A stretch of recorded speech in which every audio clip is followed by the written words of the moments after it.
difficult it is. Look how sideways Kyle Busch is. That car's crashed. It's basically crashed. He putting down its own tire tracks. He saves it, and unbelievably, doesn't overcorrect. It's so easy for that car to turn back to the right. He works it back and forth. That is pure just a front, because we've been watching him during commercial break. He was starting to overheat back in the pack. There goes Kyle Busch in the 18. Oh, and he almost saved it, and he did. Oh, my goodness. He's one of the few drivers that could drive out of that right there. Yeah, but look at that front valence there. Going down on the flat and coming back. Kyle Busch driving number 18, M&M's Toyota Camry. Y'all ready for the Kyle Busch show? Drop the mic. Drop the mic. Now Carl does it again, real aggressive. Look how Kyle's car just drifted up the racetrack, allowed Carl to get to him. Jamie Little is with Kyle Busch. And we were just watching the replay, Kyle, and Jeff said you were a little conservative there, maybe at the end. What's your take on the way that Carl just won? It's racing, I guess. You know, we had a really great car. Banfield Pet Hospital Camry was really good today. We were fast. You know, maybe not as good as Carl was on the long runs, but we did everything right. We did everything we were supposed to do and put ourselves in the right position. Adam made some awesome adjustments to this car. We lost it there the second to last run, and we're fading a little bit, but guys gave me an awesome pit stop, got me the track position, got us out front, and we had a shot to win, so that's all that matters. Kyle Busch led 78 laps today, brings it home second.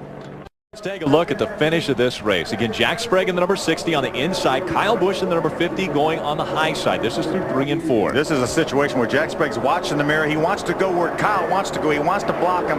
Unfortunately, lost control of his truck, slid up into Kyle, pushed Kyle in the wall, but Kyle, as he said, never let off the throttle, drove it to the start-finish line to get the victory. Flag. Here comes Suarez, guys. White flag is out. 1 to go. Brought to you by Credit One Bank. And that's a big one for Kyle Busch because he knows we're not going to get the caution. He blows a tire. Back to the checkers. Here comes Daniel Suarez down on the inside. Drama. Does Daniel have enough gas? California. Suarez now in position for his first career victory. If he's not out of gas, Austin Dillon's running third, 5 seconds back. Does he have enough gas? Suarez on the apron. Here comes Dillon off of turn 2.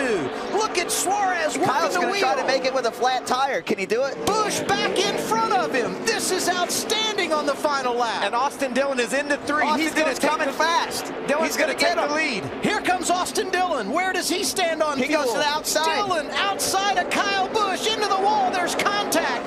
Back to the checkered flag. Unbelievable. Austin Dillon wins it. Wow, what a race. Who needs March Madness?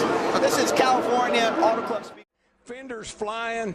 But look at the run him and Tony Stewart's got, Darrell. Here they come. White flag. 1 lap to go, and Busch pushes Stewart to the lead. Ambrose tucks in third. That 18 car has got to be a mess. Now, what do you do? But that man wheeling it, he don't care. And this is where you see your 2-car tandem right here. Remember, he'll try to beat you when he gets over here. You know who that was? Steve Addington. Who used to be Kyle's crew chief and is now Tony's crew chief.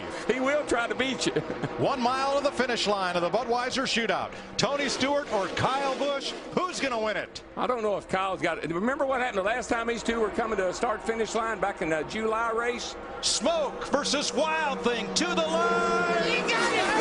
He got him. Wild Thing wins. He got him. I ain't believing it. He timed it absolutely perfect. He'll try to jump around that 51 truck.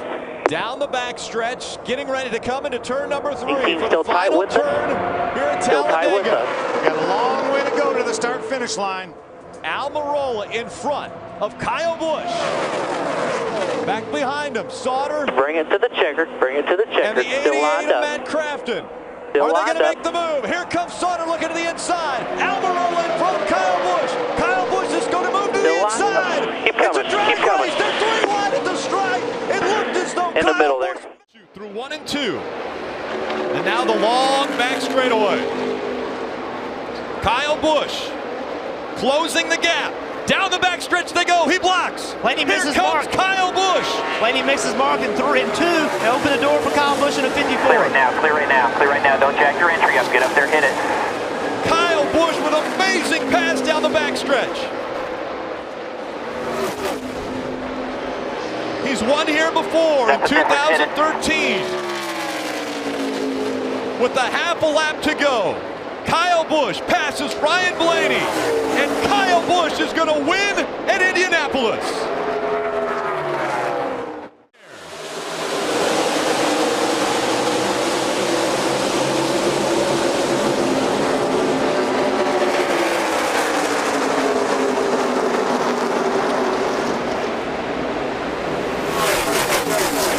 Busch out front. One more time around.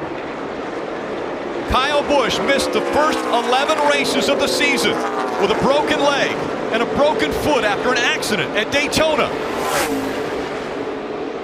It's by 20. Down the backstretch.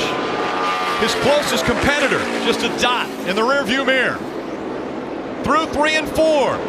No one has battled through as much pain and had as much perseverance as 30-year-old Kyle Busch. Tonight he earns his first Cup title. Kyle Busch, the 2015 NASCAR Sprint Cup champion. Oh my God! Look at me, Larry!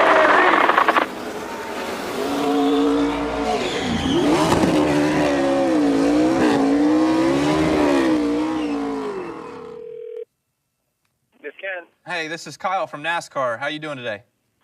Hey, I'm fine, thanks. Good, good. Well, according to our records, you're a huge Kyle Busch fan. I just wanted to get some more information about that. You got a couple minutes to chat?